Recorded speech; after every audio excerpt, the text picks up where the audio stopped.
Hello everyone, this is doctor Jeevesh Yadav. तो AIPGT 2025 का preparation करते हुए हम लोग मोस्ट इम्पॉर्टेंट 60 जो टॉपिक है वो अपन डिस्कस कर रहे थे, जो 2025 के लिए महत्वपूर्ण है। और इसी को ही कंटिन्यू करते हुए आज की क्लास में हम लोग बात करेंगे टॉपिक नंबर 4 के विषय में। स्टार्ट करते हैं। तो ये है आपका यज्ञपुरुषी अध्याय।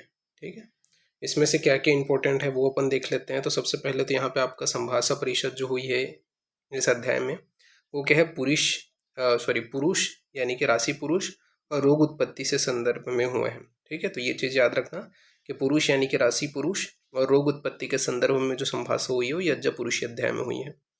आयोजक कौन थे? तो काशीपति वामक जो है इसके आयोजक थे। कौन थे? काशीपति वामक जो है इसके आयोजक थे।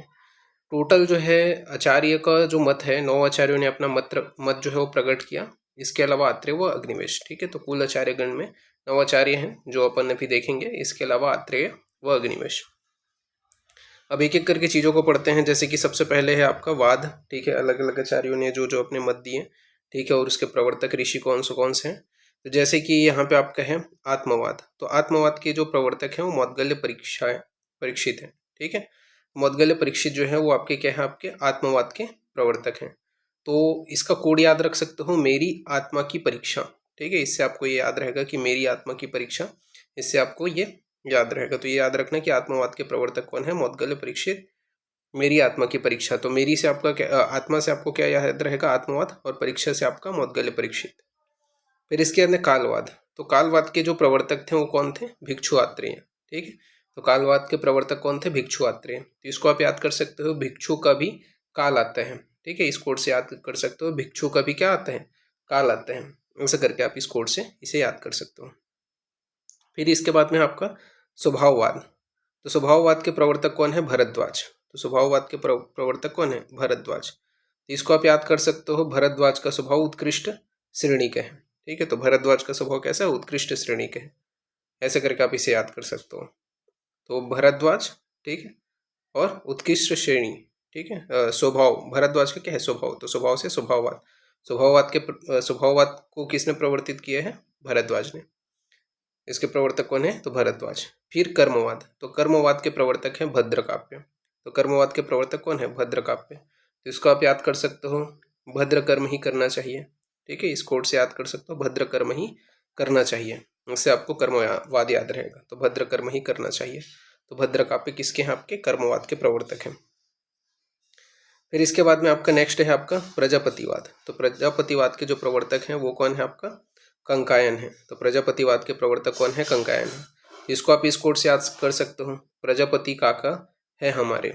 ठीक है, तो प्रजापतिवाद का आपको याद रखना है, इसके प्रवर्तक कौन है? कंकायन है। तो प्रजापति काका है हमारे, ऐसे करके आप इसको याद कर सकते हो। फिर इसके बाद में है आपका मातृपितृवाद। तो मातृपितृवाद के प्रवर्तक कौन है? तो शौनक कौशिक। ठीक है, तो शौनक कौशिक कौन है? मातृपितृवाद के प्रवर्तक। तो इसको आप इस कोड से याद कर सकते हो, माता पिता का नाम शौनक कौशिक है। ठीक है, तो मातृपितृवाद के प्रवर्तक कौन है? शौनक कौशिक। इसको आप याद कर सकते हो, माता पिता का नाम शौनक कौशिक है। फिर नेक्स्ट है आपका रसवाद। तो रसवाद के प्रवर्तक कौन है? वायरवीद। रसवाद के प्रवर्तक कौन है? वायरवीद। इसको आप याद कर सकते हो, रसवीर्य का उत्पत्ति। ठीक है, तो रसवीर्य का उत्पत्ति। तो रसवाद के प्रवर्तक कौन है? वायरवीद। तो रसवीर्य का उत्पत्ति। फिर इसके बाद में है आपका सत्यवाद। तो सत्यवाद के प्रवर्तक कौन है? शर्लोम। ठीक है, तो सत्यवाद के प्रवर्तक कौन है? शर्लोम। तो आप इसको इस कोड से याद कर सकते हो, सत्व का नियंत्रण सिर से लोम तक। तो सत्व का नियंत्रण सिर से लोम तक। तो सत्व से सत्यवाद। ठीक है, सरलोम, सिर से लोम तक तो शर्लोम। फिर इसके अंदर षड धातुवाद। तो षड धातुवाद के प्रवर्तक कौन है? हिरण्याक्ष। तो षड धातुवाद के प्रवर्तक कौन है? हिरण्याक्ष। तो षड धातु का पर्याय हिरण है, ऐसे करके आप इसे याद कर सकते हो। तो षड धातुवाद के प्रवर्तक कौन है? हिरण्याक्ष। तो षड धातु का पर्याय क्या है? हिरण है। इसको आप इस प्रकार से याद कर सकते हो। फिर इसके बाद में आहार द्रव्य वर्ग और उसमें हितकर तथा हितकर कौन से वो अपन देख लेते हैं। जैसे कि आपका बात करें शुक धान्य में, तो शुक धान्य में जो हिततम है वो आपका है रक्तशाली। तो शुक धान्य में हिततम कौन है? रक्तशाली। और अहिततम कौन से हैं? आपका यवक। तो शुक धान्य में हिततम है रक्तशाली और अहिततम है आपका यवक। इसी प्रकार समी धान्य में, तो समी धान्य में हिततम कौन है? मुग्ध, और अहिततम है आपका माश। तो समीधान्य में हिततम कौन से? मुग्ध, और अहिततम है माश। इसी प्रकार जल के विषय में बात करें तो हिततम कौन सा है? अंतरिक्ष जो जल है वो हिततम है, और अहिततम कौन सा है? वर्षा ऋतु में नदी का जो जल है वो अहिततम है। ठीक है, तो आपका बात करें आहार वर्ग में जो जल है, ठीक है, तो जल में हिततम कौन सा है? अंतरिक्ष जल, और अहिततम कौन सा है? वर्षा ऋतु में नदी का जल। इसी प्रकार लवण के विषय में बात करें तो लवण में आपका हिततम कौन सा है? तो सैंधव हिततम है, और अहिततम कौन सा है? तो औशर जो है अहिततम है। तो लवण में सैंधव हिततम है, औशर जो है वो अहिततम है। इसी प्रकार पत्र शाक के विषय में बात करें तो जो जीवंती का शाक होता है वो हिततम है, और सरसप जो है वो अहिततम है। तो पत्र शाक में जीवंती का जो शाक है वो हिततम है, और सरसप जो है वो अहिततम है। इसी प्रकार मृग मास में ईर्ण्य मास हिततम है, और गोमास अहिततम है। इसी प्रकार मृग मास में ईर्ण्य मास हिततम है, और गोमास अहिततम है। फिर पक्षी के विषय में बात करें तो लावक पक्षी हिततम है, काण कपोत जो है वो अहिततम है। तो पक्षी में आपका लावक पक्षी हिततम है, काण कपोत जो पक्षी है वो अहिततम है। फिर विलयशय के विषय में बात करें तो विलयशय में आपका गोधा जो है वो हिततम है, मंडूक यानी कि भेग जो है वो अहिततम है। तो आपका विलयशय में बताया गया है गोधा हिततम, मंडूक यानी कि भेग जो है वो अहिततम है। इसी प्रकार बात करें मृतस्य के विषय में, ठीक है, तो मत्स्य में आपका बताया गया है कि रोहित जो है वो हिततम है, चिलचिम जो है वो अहिततम है। तो मत्स्य में आपका रोहित हिततम और चिलचिम अहिततम में आते हैं। इसी प्रकार घृत के विषय में बात करें तो घृत में गोघृत हिततम है, मेशी घृत अहिततम है। तो घृत में गोघृत हिततम है, और मेशी घृत अहिततम है। दुग्ध के विषय में बात करें तो गोदूध हिततम है, मेशी दूध अहिततम है। तो गोदूध हिततम है, और मेशी दूध अहिततम है।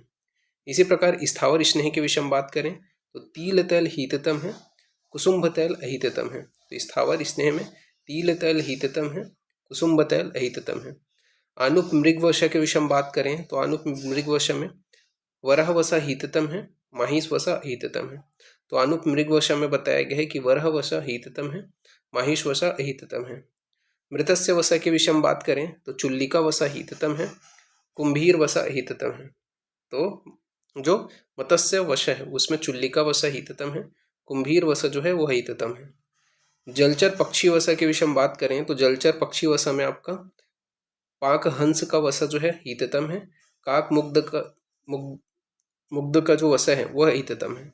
तो पाक हंस का वसा हिततम है, काक मुग्ध का जो वसा है वो हिततम है। इसी प्रकार विष्कर जो पक्षी है उसके वसा के विषय में बात करें तो विष्कर पक्षी वसा में कुटकुट वसा हिततम है, चटक वसा हिततम है। तो विष्कर पक्षी वसा में कुटकुट वसा हिततम है, चटक वसा अहिततम है। शाक मेदस के विषय में बात करें तो अज मेदस हिततम है, हस्ती मेदस अहिततम है।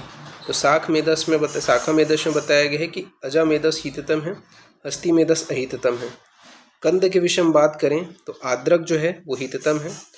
सुश्रुत और भाव प्रकाश ने सूरण को हिततम बताया है, जबकि आलूक जो है वो अहिततम है। तो कंद में आद्रक चरक ने बोला है कि हिततम है, सुश्रुत भाव प्रकाश ने सूरण कंद को हिततम बताया है, और आलूक को अहिततम बताया है। इसी प्रकार फल के विषय में बात करें तो मृद्विका फल को हिततम आचार्य चरक बोलते हैं, जबकि सुश्रुत ने आम्लकी फल को बोले हैं, और अहिततम के अंतर्गत आपका लकुच आता है। तो फल में मृद्विका फल हिततम है, ये चरक ने बोले हैं, सुश्रुत ने आम्लकी को बोले हैं, तथा लकुच अहिततम बताए हैं। इच्छु विकार में आपका शर्करा जो है हिततम है, फाणित अहिततम है। तो इच्छु विकार में शर्करा हिततम है और फाणित अहिततम है। फिर श्रेष्ठ आग्रेय भाव या द्रव्य की जो संख्या है वो 152 बताया है आचार्य चरक ने। तो श्रेष्ठ आग्रेय भाव या द्रव्य जो है 152 है चरक के अनुसार, वांग भट्ट ने 155 बताया है। फिर इसके बाद में अपन यहाँ पे बात कर लेते हैं एक एक करके, ठीक है। जैसे कि अन्न का कर्म क्या है, तो अन्न का है वृत्तिकरणाम। तो अन्न का कर्म क्या है, वृत्तिकरणाम। उदकम आश्वास करणाम, तो उदकम आश्वास करणाम। जलम स्तंभनीय नाम, तो जल जो है वो स्तंभन का काम करते हैं, तो जलम स्तंभीय नाम, ठीक है।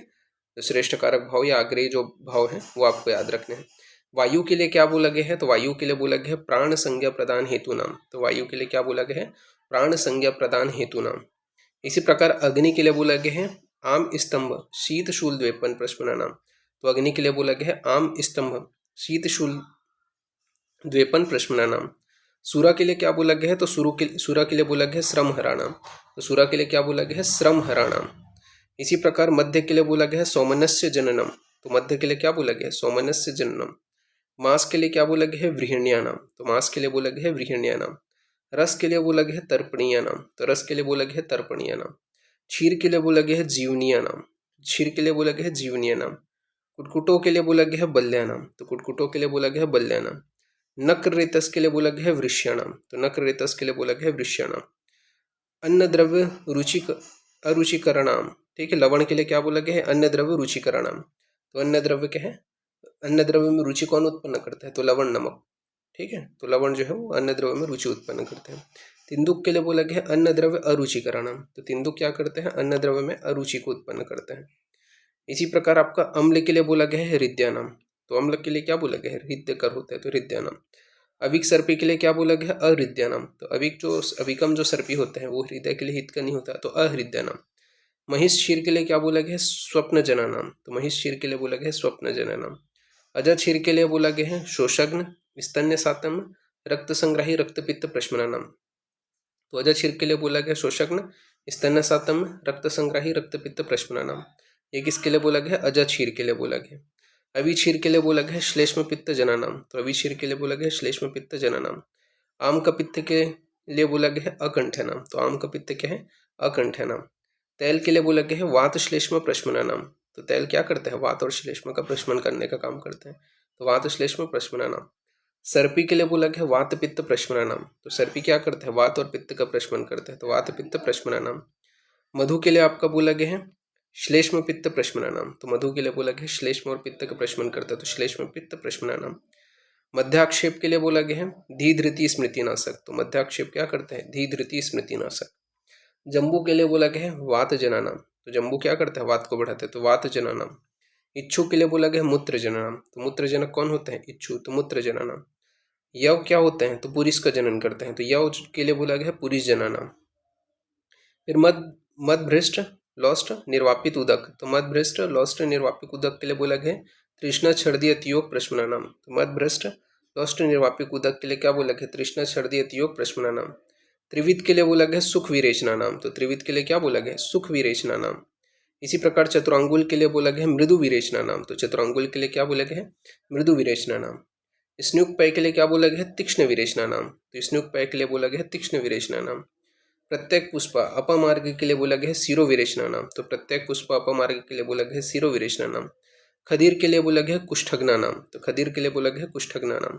सिरिस के लिए बोला गया है विषग्ना नाम, तो सिरिस क्या करता है? विषग्न होता है, तो सिरिस के लिए बोला गया है विषग्ना नाम। विडंग के लिए बोला गया है कृमिघ्न, तो विडंग की प्रॉपर्टी क्या होती है? कृमिघ्न, तो कृमिघ्न। फिर रासना के लिए बोला गया है वातहरा नाम, तो रासना क्या करता है? वात का हरण करते हैं, इस वजह से रासना के लिए बोला गया है वातहरा नाम। आमलक के लिए क्या बोला गया है? वय का स्थापन करने के कारण वय स्थापना नाम, तो आमलक के लिए बोला गया है वय स्थापना नाम। हरितिकी क्या होता है? पथ्यकर होता है, तो इसके लिए बोला गया है पथ्या नाम, तो हरितिकी के लिए पथ्या नाम। एरंड क्या होता है? वातहरण वाला होता है, तो एरंड के लिए बोला गया वृष्य वातहरा नाम, तो एरंड के लिए क्या बोला गया? वृष्य वातहरा नाम। सालपर्णी क्या होता है? त्रिदोषर होते हैं, इसके लिए बोला गया है आपका वृष्य त्रिदोषरम, ठीक है, तो सालपर्णी के लिए क्या बोला गया? वृष्य त्रिदोषर। विदारी गंध के लिए क्या बोला गया है? सर्वदोषर बोला गया है, तो वृक्ष सर्वदोषरणाम। किसके लिए बोला गया? विदारी गंध के लिए बोला गया, तो विदारी गंध के लिए वृक्ष सर्वदोषरणाम। फिर गोक्षुर के लिए क्या बोला गया? मूत्रकृच्छ अनिल हराणाम, तो गोक्षुर के लिए बोला गया मूत्रकृच्छ अनिल हराणाम। वमन के लिए क्या बोला गया? श्लेष्म हराणाम, तो वमन के लिए बोला गया श्लेष्म हराणाम। विरेचन के लिए क्या बोला गया? पित्त हराणाम, तो विरेचन के लिए बोला गया पित्त हराणाम। वस्ती के लिए क्या बोला गया? वात हराणाम, तो वस्ती के लिए बोला गया वात हराणाम। स्वेदन के लिए क्या, स्वेदों के लिए क्या बोला गया? मार्दव कराणाम, तो स्वेदन के लिए बोला गया मार्दव कराणाम। व्यायाम के लिए बोला गया स्थैर्य कराणाम, स्थिरता लाता है व्यायाम, ठीक है, तो स्थैर्य कराणाम। क्षार के लिए बोला गया पुंसत्वोपघातनी, ठीक है, तो पुंसत्वोपघातनी क्या होता है? क्षार, तो पुंसत्वोपघातनी। मदन फल के लिए क्या बोला गया? वमन स्थापन अनुवासन उपयोगी, ठीक है, तो ये चीज याद रखना, मदन फल के लिए वमन स्थापन अनुवासन उपयोगी। शशकुली के लिए क्या बोला गया है? श्लेष्म पित्त का जनन करते हैं, इसी वजह से श्लेष्म पित्त जननम। तो मांस, उड़द और शशकुली ये क्या करते हैं? श्लेष्म पित्त का जनन करने का काम करते हैं, इसी वजह से दोनों के लिए क्या बोला गया? श्लेष्म पित्त जननम।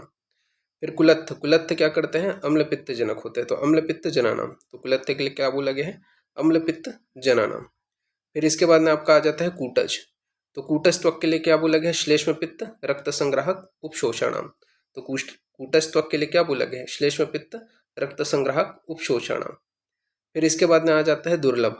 तो दुर्लभ क्या होते हैं? पित्त श्लेष्म का प्रशमन करने का काम करते हैं, तो पित्त श्लेष्म प्रशमनानाम दुर्लभ के लिए बोला गया है। फिर गंध प्रियंगु, तो गंध प्रियंगु के लिए क्या बोला गया? शोणित पित्त अतियोग प्रशमनानाम। तो गंध प्रियंगु के लिए क्या बोला गया? शोणित पित्त अतियोग प्रशमनानाम।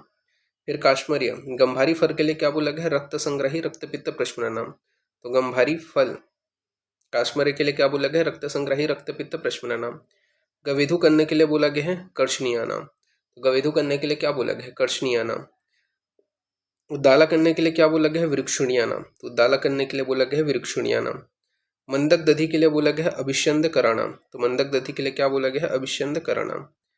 अतिमात्राशन के लिए क्या बोला गया है? आम प्रदोष हेतु नाम, यानी कि आम दोष वर्धक होते हैं। तो अतिमात्राशन के लिए क्या बोला गया है? आम प्रदोष हेतु नाम, ठीक है, आम दोष वर्धक होते हैं।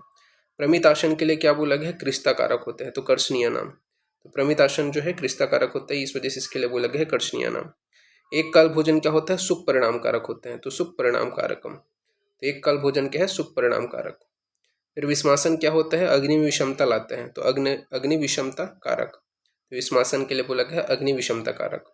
अनशन क्या करते हैं? आयु का हास्व करते हैं, तो आयु हास्व कराणाम। तो अनशन के लिए बोला गया है आयु हास्व कराणाम। विरुद्ध वीर्यासन क्या करते हैं? निंदित तथा व्याधि को उत्पन्न करते हैं, तो निंदित व्याधि कारक। तो विरुद्ध वीर्यासन के लिए क्या बोला गया? निंदित व्याधिकर। गुरु भोजन क्या करते हैं? दुर्विपाक कर होते हैं, तो दुर्विपाक कराणाम। तो गुरु भोजन क्या करते हैं? दुर्विपाक कराणाम। फिर इसके बाद में आते हैं सर्वरस अभ्यास। तो सर्वरस अभ्यास क्या होते हैं? बल कराणाम। तो सर्वरस अभ्यास क्या करते हैं? बल कारक होते हैं, तो बल कराणाम।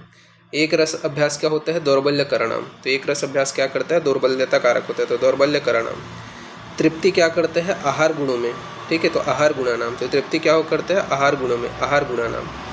फिर सोम क्या करता है? औषधियों में, तो औषधिया नाम। तो सोम जो है वो औषधियों में, तो औषधिया नाम। विज्ञान जो है वो औषधियों में, तो उसके लिए भी सोम और विज्ञान दोनों के लिए क्या है? औषधिया नाम जो है प्रयोग किया गया है। इसी प्रकार जल का जो है अनुशस्त्रों में श्रेष्ठ होता है, तो अनुशस्त्राणाम, ठीक है, जलौका के लिए क्या है? अनुशस्त्राणाम।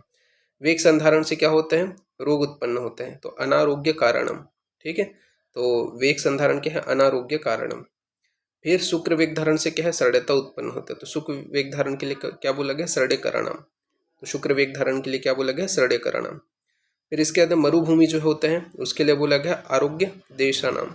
तो मरुभूमि क्या होता है? आरोग्य देश होते हैं, तो आरोग्य देशानाम।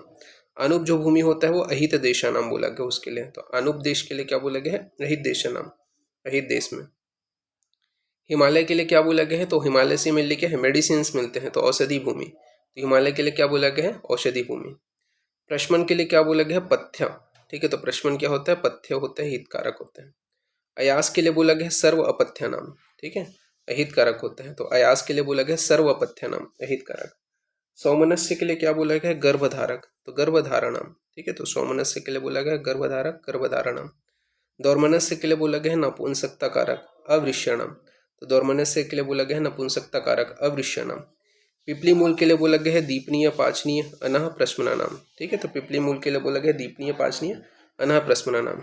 चित्रक मूल के लिए बोला गया दीपनीय पाचनीय गुदसोत अर्श शूलहराणाम। तो चित्रक मूल के लिए बोला गया दीपनीय पाचनीय गुदसोत अर्श शूलहराणाम। फिर अति विषा मूल के लिए बोला गया है दीपनीय पाचनीय संग्राही सर्वदोषहराणाम। तो अति विषा मूल के लिए बोला गया है दीपनीय पाचनीय संग्राही सर्वदोषहराणाम। फिर उदिच्य सुगंध वाला के लिए बोला गया है निर्वापण दीपनीय पाचनीय सर्दी अतिसार नाशक, ठीक है, तो उदिच्य सुगंध वाला क्या होता है? निर्वापण दीपनीय पाचनीय सर्दी अतिसार नाशक। फिर कटवंग सोनपाठा के लिए बोला गया है, कटवंग सोनपाठा के लिए बोला गया है संग्राही पाचनीय दीपनीय नाम। तो कटवंग सोनपाठा जो होता है वो क्या होता है? संग्राही पाचनीय दीपनीय नाम। फिर मुस्तक नागरमोथा जो होता है वो संग्राही दीपनीय पाचनीय नाम। तो मुस्तक नागरमोथा क्या होता है? संग्राही दीपनीय पाचनीय नाम।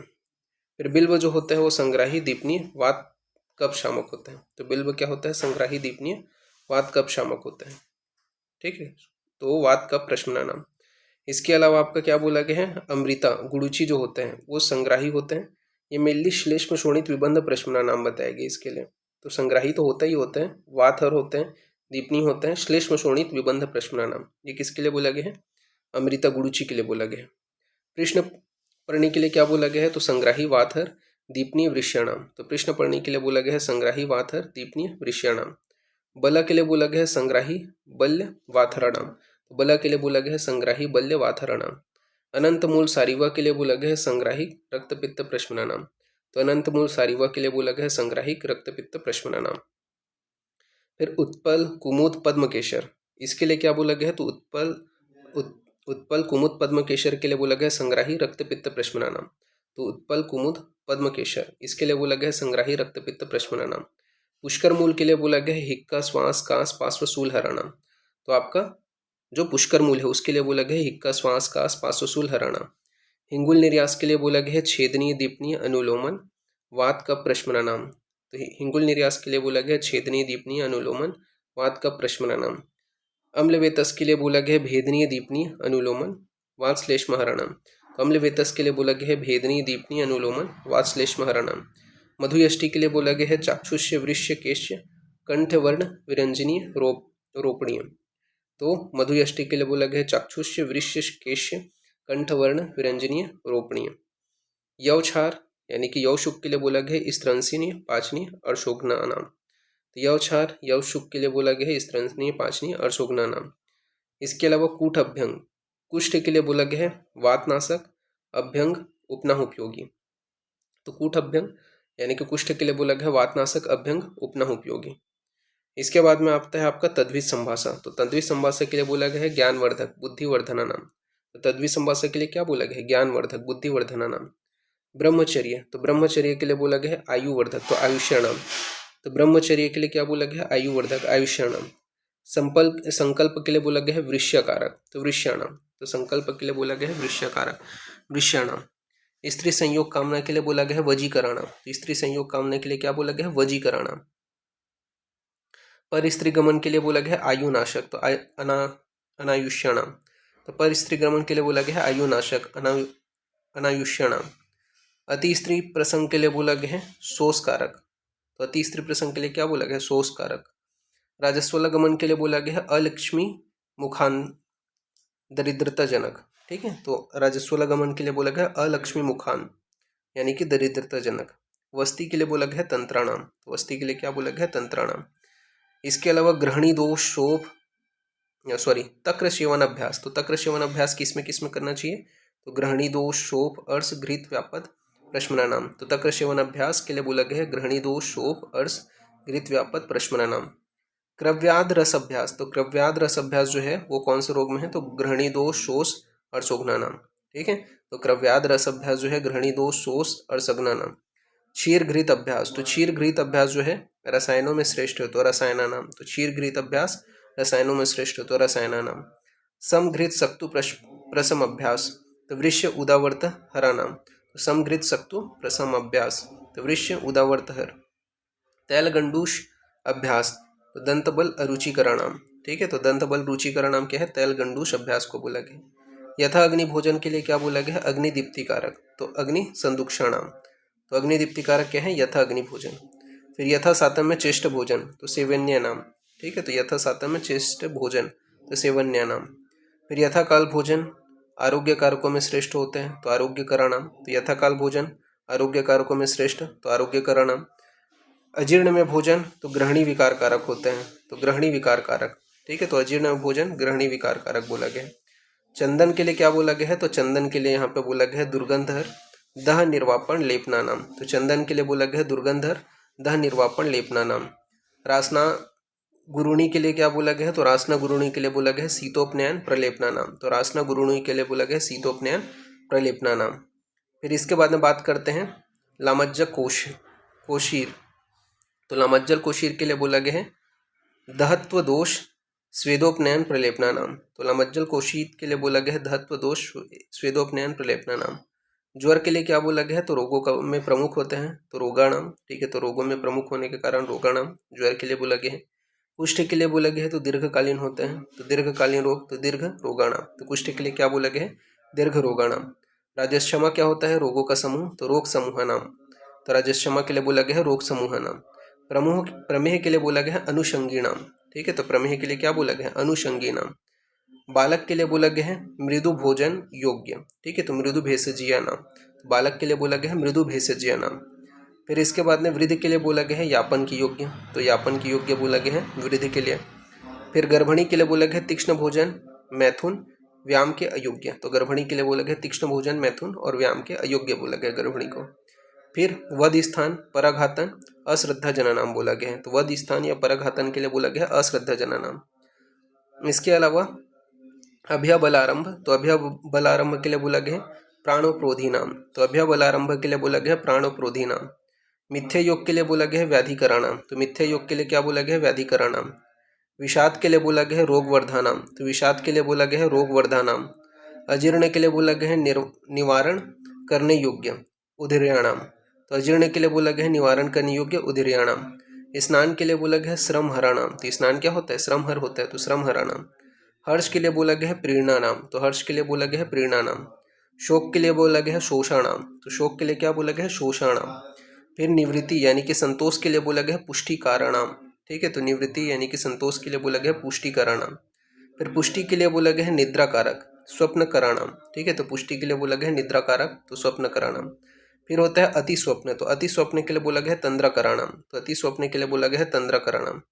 लोलुप्ता यानी कि लौल्य के लिए बोला गया है क्लेश कारक होते हैं, तो क्लेश कराणाम, तो लोलुप्ता लौल्य क्या होता है क्लेश कारक होते हैं, तो क्लेश कराणाम। नास्तिक के लिए बोला गया है वर्जनीय नाम, तो वर्जनीय होता है नास्तिक, तो वर्जनीय नाम। गर्भशल्य के लिए बोला गया है आहार्यणाम, तो गर्भशल्य क्या होता है आहार्यणाम। सन्निपात के लिए बोला गया है दुष्चिकित्सकीय, तो दुष्चिकित्सा नाम, तो सन्निपात के लिए बोला गया है दुष्चिकित्सा नाम। आम विष के लिए बोला गया है विषम चिकित्सकीय, तो आम विष के लिए क्या बोला गया है विषम चिकित्सकीय। इसके अलावा निर्देशकारित्व के लिए बोला गया आतुर गुण, तो निर्देशकारित्व के लिए क्या बोला गया है आपका आतुर गुण। अनिर्देशकारित्व के लिए क्या बोला गया है अरिष्ट लक्षण, तो अनिर्देशकारित्व के लिए बोला गया है अरिष्ट लक्षण। फिर इसके बाद में भीषक के लिए बोला गया है चतुष्पादों में श्रेष्ठ, तो चिकित्संगा नाम, तो भीषक के लिए बोला गया है चतुष्पादों में श्रेष्ठ चिकित्संगा नाम। वैद्य समूह के लिए बोला गया है निसंशय कारणाम, तो वैद्य समूह के लिए बोला गया है निसंशय कारणाम। आचार्य के लिए बोला गया है शस्त्र अधिगम हेतु नाम, तो शस्त्र ज्ञानार्थ, तो आचार्य के लिए बोला गया शस्त्र अधिगम हेतु नाम। शस्त्र ज्ञान के लिए आचार्य के लिए बोला गया है शस्त्राधिगमन हेतु नाम, तो शस्त्र ज्ञानार्थ। फिर आयुर्वेद के लिए बोला गया है अमृता नाम, तो आयुर्वेद के लिए बोला गया है अमृता नाम। अनिर्वेद के लिए बोला गया है श्रेष्ठ आरोग्य लक्षण, तो वार्त लक्षणाम, तो अनिर्वेद के लिए बोला गया है अनिर्वेद के लिए बोला गया श्रेष्ठ आरोग्य लक्षण, तो वार्त लक्षणाम। औषध योग के लिए बोला गया वैद्य गुणानाम, तो औषध योग के लिए क्या बोला गया है वैद्य गुणानाम। फिर शास्त्र सहित तर्क के लिए क्या बोला गया है तो चिकित्सा का साधन, तो साधना नाम, तो शास्त्र सहित तर्क के लिए क्या बोला गया है चिकित्सा का साधन, तो साधना नाम। इसके अलावा संप्रप्ति के लिए क्या बोला गया है, तो संप्रप्ति के लिए बोला गया है काल ज्ञान प्रयोजना नाम, तो संप्रप्ति के लिए क्या बोला गया है संप्रतिपत्ति के लिए क्या बोला गया, तो श्रम प्रतिपत्ति के लिए बोला गया है काल ज्ञान प्रयोजना नाम। अव्यवसाय के लिए क्या बोला गया है, तो अव्यवसाय के लिए बोला गया है समय व्यर्थता कालीपति हेतु नाम, ठीक है, तो कालापति हेतु नाम इसके अव्यवसाय के लिए बोला गया है। दृष्ट कर्मता के लिए बोला गया है निसंशय कराणाम, दृष्ट कर्मता के लिए क्या बोला गया है निसंशय कराणाम। इसके अलावा असमर्थता के लिए बोला गया है भय कराणाम, तो असमर्थता के लिए बोला गया है भय कराणाम। सद्वचन के लिए बोला गया है अनुष्ठेयानाम, ठीक है, तो सद्वचन के लिए बोला गया है अनुष्ठेयानाम पालनीय। असद ग्रहण के लिए बोला गया है सर्वहितानाम, तो असद ग्रहण के लिए बोला गया है सर्वहितानाम। इसके बाद में आपका बोला गया है सर्वसंन्यास, तो सर्वसंन्यास के लिए बोला गया सुख कारकों में श्रेष्ठ, तो सुख करा नाम, तो सर्वसंन्यास के लिए बोला गया सुख कारकों में श्रेष्ठ, तो सुखा नाम, ठीक है, तो सुखा नाम किसके लिए बोला गया है सर्वसंन्यास के लिए बोला गया। इसके बाद में कौन सी चीज़ें आपके सिमिलर आई हुई हैं, जैसे कि औषधि के लिए बोला गया है, मतलब औषधीय नाम किसके लिए बोला गया है, तो सोम और विज्ञान दोनों के लिए बोला गया है, तो औषधीय नाम सोम विज्ञान दोनों के लिए बोला गया है, ये चीज़ ध्यान में रखना है। वस्ती जो है वो वाथरा नाम और तंत्र नाम, तो वस्ती जो है वो उसके लिए क्या है वाथरा नाम भी है और तंत्रा नाम भी है। इसी प्रकार वृष्याणाम जो है वो नक्रेतस और संकल्प दोनों के लिए आए हैं, तो वृष्याणाम जो है वो नक्रेतस और संकल्प दोनों के लिए आए हैं। इसी प्रकार कर्षणीय नाम गवेधुक तथा प्रतिमाशन दोनों के लिए आए हैं, तो कर्षणीय नाम गवेधुक तथा प्रतिमाशन दोनों के लिए आए हैं। कप पित्त जननाम सस्कुली मांस व अविक्षीर के लिए तीनों के लिए आए हैं। तो कप पित्त जननाम सस्कुली मांस व अविक्षीर तीनों के लिए आए हैं। स्वप्न जननाम जो है वो महिषी दुग्ध पुष्टि तीनों के लिए आए हैं। तो स्वप्न जननाम महिषी दुग्ध पुष्टि तीनों के लिए आए हैं। श्रम हराणाम सुरा तथा स्नान के लिए आए हैं। तो श्रम हराणाम सुरा व स्नान दोनों के लिए आए हैं। तो ये चीज याद रखना। बाकी पथ्य किसको बोलते हैं, तो यहाँ पे बोला गया है पथ्यम पथ्य अपनयते यद्यश्चोक्तम मनस प्रिया, अर्थात जो आहार द्रव्य पथ्य यानी कि शारीरिक स्रोतस में अपकार करने वाला न हो और मन को प्रिय हो उसे पथ्य कहते हैं। तो ये क्या है, पथ्य के विषय में बोला गया है। जबकि यच्च प्रियम अपथ्यम च नियतम तत्र लक्ष्येत, यानी कि जो आहार द्रव्य पथ्य यानी कि शारीरिक स्रोतस में अपकार करने वाला हो और मन को अप्रिय हो उसे क्या बोलते हैं, अपथ्य कहते हैं। ठीक है, तो इस प्रकार से ये जो है आपका कंप्लीट होता है फोर्थ जो टॉपिक है वो। नेक्स्ट क्लास में आगे कंटिन्यूशन करेंगे। तो अभी के लिए इतना ही। Thank you.